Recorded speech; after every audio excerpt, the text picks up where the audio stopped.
So a question I'm asked a lot is how to prepare for point work, especially for adult dancers or for dancers who are coming back after a long break. And as exciting as it might be to set yourself a goal for going on point, it's really important that you prepare properly, because if you rush into going on point, not only do you increase your chances of injury, but you're also likely to slow down your progression. You're a lot more likely to learn bad habits that you'll have to unlearn later on down the line. So let's walk through step by step how I would recommend you prepare for point work safely and effectively.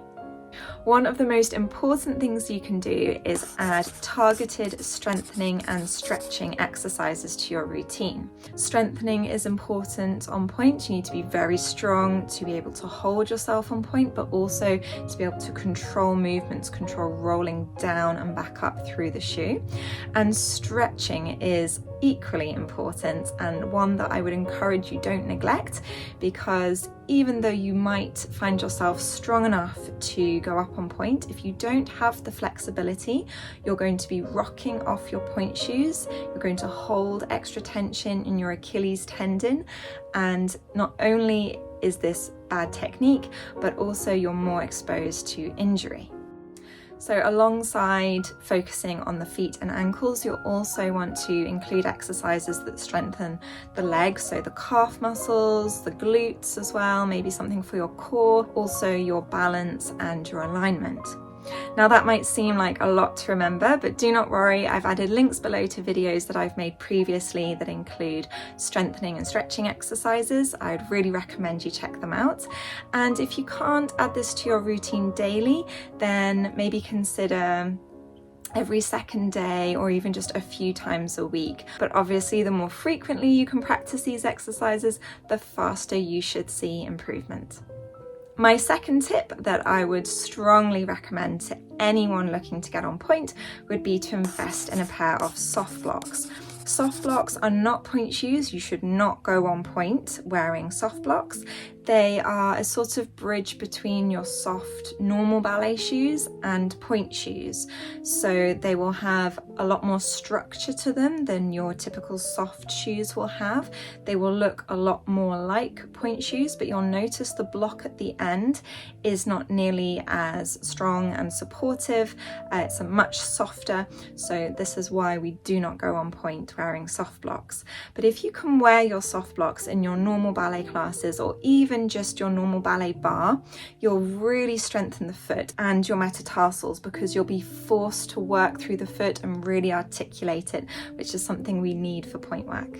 I'll put a few links below in the description to some shops that sell soft blocks. I am currently not affiliated with any ballet brands or shops that sell soft blocks, so these are not affiliate links. It's just so that you have an idea of what they look like and roughly what the price range is.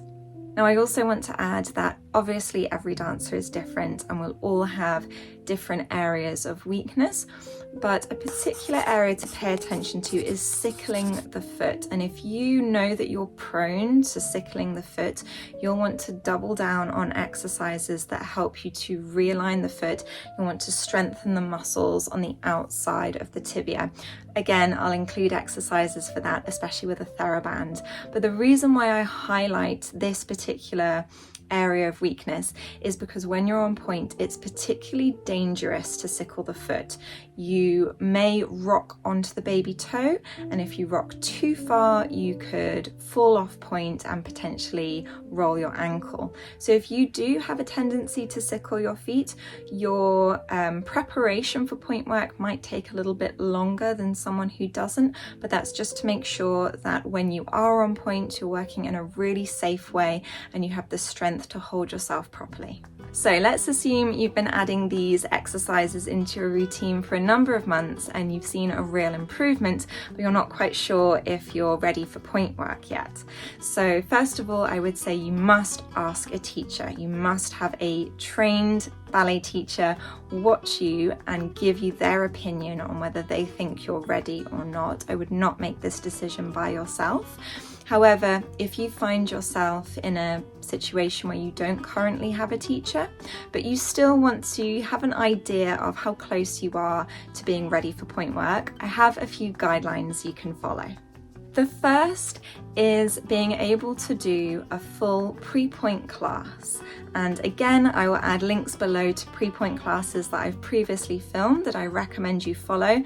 They have specific and targeted exercises in them to train the muscles we need for point work. If you can confidently get through a pre-point class, that suggests that you are developing the strength that you'll need for point work. The second guideline I would strongly recommend is to check your ankle flexibility, because like I said before, if we don't have the flexibility to go on point, you're going to be rocking off those point shoes. So if you find a flat wall, and we want ideally a wall without a skirting board, if you go up onto demi-point with your heel touching the wall, your bum and your shoulders touching the wall, if you can stretch your knee whilst keeping all of those 4 points in contact with the wall, that suggests that you do have enough ankle mobility to push over your point shoe. However, like I said, this is a guideline and it will really depend on each individual's body. Some people might have calf muscles that are quite prominent and stick out more, so you may not be able to stretch your knee quite as well as someone with smaller calf muscles. Everyone's different, so this is very much a guideline, but if you are close enough to stretching your knee whilst on demi-point, flat against the wall, then you should have the flexibility to push over your point shoes safely. You should add that the correct alignment of your foot and ankle is crucial. We do not want to be sickling onto the baby toe here, so make sure your weight is directly between your big toe and your second toe. Preparing for point work can be really rewarding when done properly, and if you're patient, consistent and committed to building the strength and technique your body needs, you'll set yourself up for success on point. Remember, this is not a race. Everyone works differently and will have different needs, and always choose safety over speed when it comes to your training. Make sure you check out the links below for stretching and strengthening exercises, pre-point bars, and a few links to some soft blocks. If you found this video helpful, don't forget to like and subscribe, and I'll see you in the next one.